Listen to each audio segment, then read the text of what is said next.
Kirley, tudo bom, Kirley? Tenho erupções parecidas com queimaduras no corpo e sempre dão quando faço uso de algum medicamento forte. Eu tomei esses dias Flancox e Paco, paracetamol e codeína. Estou me coçando, já tive várias feridas grandes no pé e nos lábios. Também tenho colangite hepática autoimune da coceira. Tem que me preocupar? Só esse finalzinho aqui que eu li não com uma harmonia, né? Eu li colangite hepática autoimune. Aí provavelmente tinha um ponto ali. Deve ter perguntado, da coceira? Interrogação. Tem que me preocupar?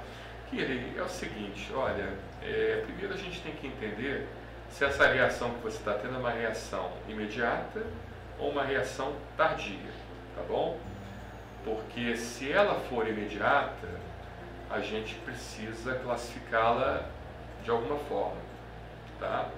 Você toma o Paco, que é codeína com paracetamol, é um anestésico, né? A codeína acaba sendo um anestésico. E estou me coçando, anestésico opioide, né? Estou me coçando, você faz uso de mais uma coisa, deixa eu ver aqui, o Flancox também é um anti-inflamatório, né? O nome comercial de um anti-inflamatório.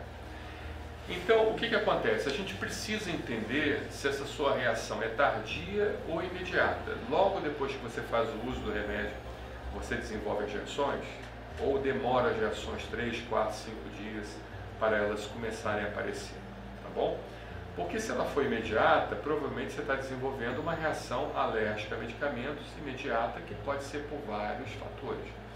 Aí a gente pode falar do anti-inflamatório aqui que você está utilizando, o Flancox.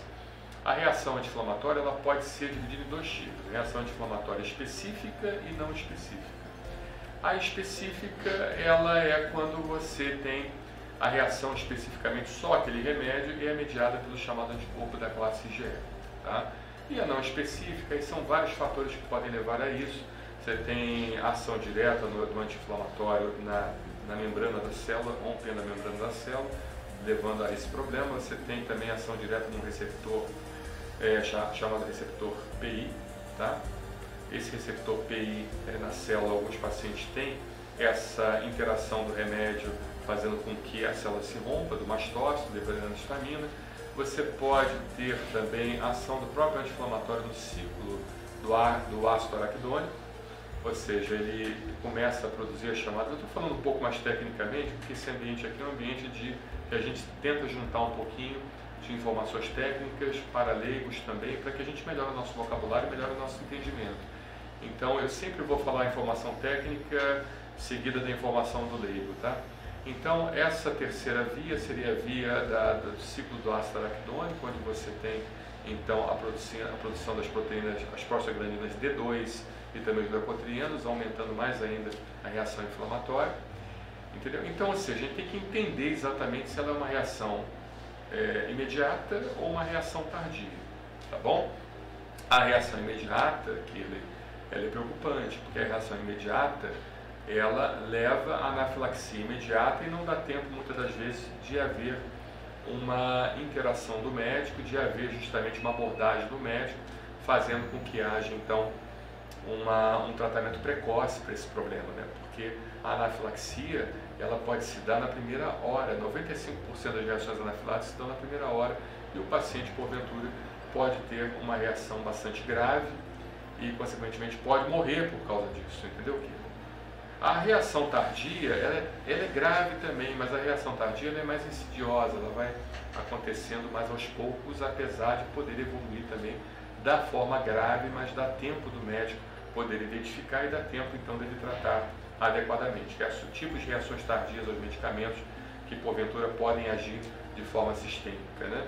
A gente teria a chamada dermatite de contato sistêmica, que é uma reação tardia, que não é tão grave, não leva ao óbito, mas ela precisa ser identificada. A gente pode ter a doença chamada DRESS, tá? Doença DRESS, que é um tipo de reação tardia, a própria Stevens-Johnson, que também é uma reação muito grave, a necrose epidêmica tóxica, NET, que também é outra reação muito grave, e podemos ter uma outra reação grave, mas não tanto, como a PEGA, que é a pustulose granulomatose. Mas esse tipo de reações dá tempo do médico começar a identificar e começar a fazer a abordagem, entendeu? E se o médico fizer a abordagem precocemente, a chance do paciente sair aumenta bastante. Agora, a reação de hipersensibilidade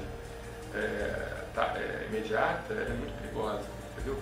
E a gente precisa realmente ter um diagnóstico precoce disso. Você precisa procurar seu médico alergista para que ele possa identificar adequadamente o que estaria acontecendo com você e, consequentemente, poder fazer o diagnóstico adequado com a abordagem, com a orientação adequada, tá bom, querido?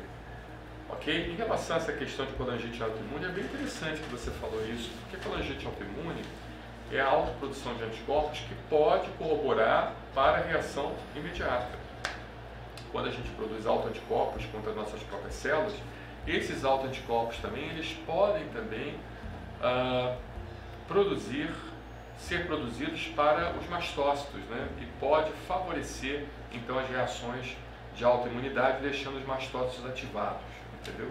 Ou seja, esses mastócitos, porventura, eles se rompem, levam ao extravasamento da histamina, e esses mastócitos ativados, associados talvez a uma tendência que você tenha de alguma reação alérgica, né, ao paracetamol, à codeína ou ao anti-inflamatório do Flancox, isso realmente pode corroborar mais ainda para a reação alérgica imediata, que é aquela reação que se dá na primeira hora. Pessoal, vocês me desculpem, mas aqui nada aqui é programado, entendeu? Entendam isso. A gente não tem teleprompter, nem nada disso. Vai vir tudo na minha cabeça. Então, assim, não é bonitinho, não é aqueles vídeos bonitinhos, sequenciados, cortadinhos, né?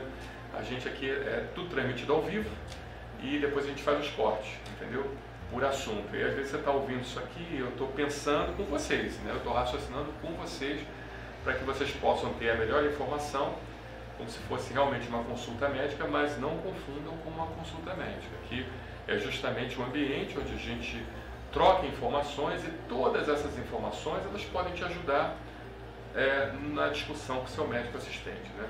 O seu médico assistente ele tem que fazer a moderação de todas essas informações e às vezes uma informação que você leva daqui para o seu médico pode abrir também a mente dele e pode facilitar a investigação do seu quadro clínico, né? Coisas às vezes que não passa pela mente do colega, tá bom? Obrigado, Kirley, um abraço.